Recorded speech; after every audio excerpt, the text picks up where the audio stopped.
दोस्तों इसी तरह का वीडियो राधे श्याम रसिया का देखने के लिए हमारे चैनल को सब्सक्राइब करें और बेल आइकन को दबाएं और कमेंट करना ना भूलें। तुम्हारे बिना तुम्हारे इस दीवाने का क्या हाल हो गया है काजल। सूरज, मेरी सूरज, आज मैं तुमसे आखिरी बार मिलने आई हूँ। इस तरह का वीडियो में आज के बाद हम दोनों कभी नहीं मिल सकेंगे।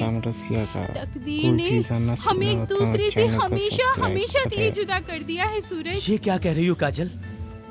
मैं कुछ समझा नहीं। क्यों मजाक कर रही हो अपने इस दीवाने से काजल? देखो, तुम जानती हो काजल, मैं इस तरह का मजाक भी सहन नहीं कर सकता। साफ साफ कहो काजल, क्या बात है? सूरज, अगले हफ्ते मेरी शादी इसी शहर के एक बहुत ही अमीर आदमी के साथ हो रही है। इसीलिए आज के बाद मैं तुमसे कभी नहीं मिल सकूंगी। सूरज, शादी? नहीं काजल, नहीं। ये कैसा मजाक कर रही हो काजल? ये कैसा सितम ढा रही हो तुम मुझ पर? अब तुम ही बताओ सूरज, मैं क्या करूं? तुम्हें कैसे बताऊं? कुछ मत बताओ काजल, कुछ मत कहो। बस इतना ही काफी है। अब तुम्हारे इन लफ्जों के मरहम से दिल के घाव नहीं भरेंगे काजल, नहीं भरेंगे। अब तो बस मेरा दर्द ही दिल की दवा बन सकता है काजल। हम दर्द थी तो दर्द क्यों देकर चली मुझे? एहसास इतना सर्द क्यों देकर चली मुझे? गुलशन के सारे फूल अपने आप ले लिए, पत्ते खिजां के जर्द क्यों देकर चली मुझे? क्यों किया तुमने ऐसा काजल? क्यों मेरे साथ बेवफाई की काजल?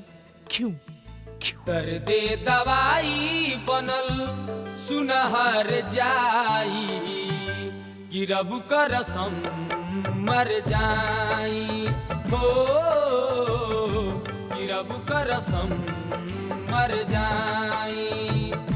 दर्दे दवाई बनल सुनहर जाई, कि अल्लाह का रसम मर जाई हो,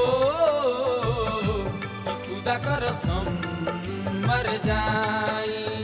हाय, कि रब का रसम मर जाई।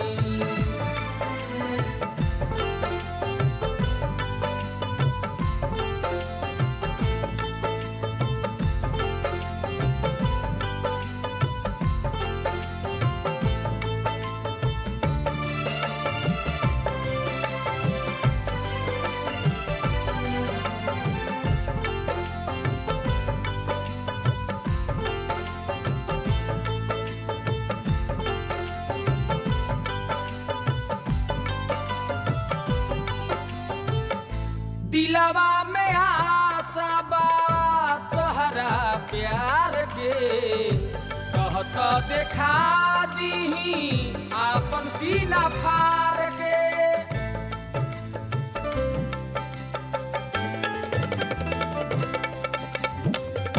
दिलवा में आशा बा तोहरा प्यार के, कहत देखा दीही आपन सीना फाड़ के।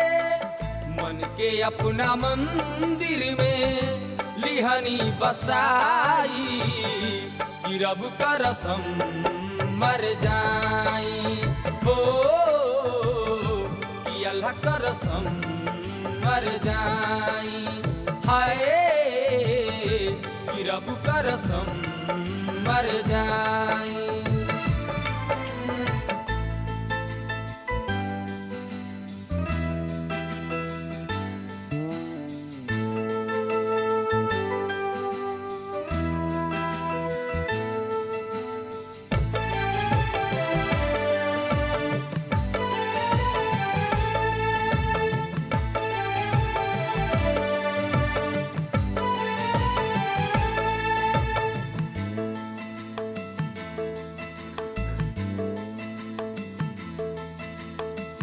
हमरा चिता पर दिया के जरई है, हमरा लाश के तुम दफना के जई हो।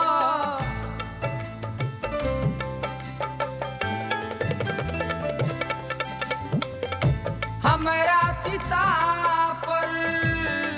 के जरई हा हमरा लाश के तू दफना के जई हा इहे एगो आशा बाटे गले लग जा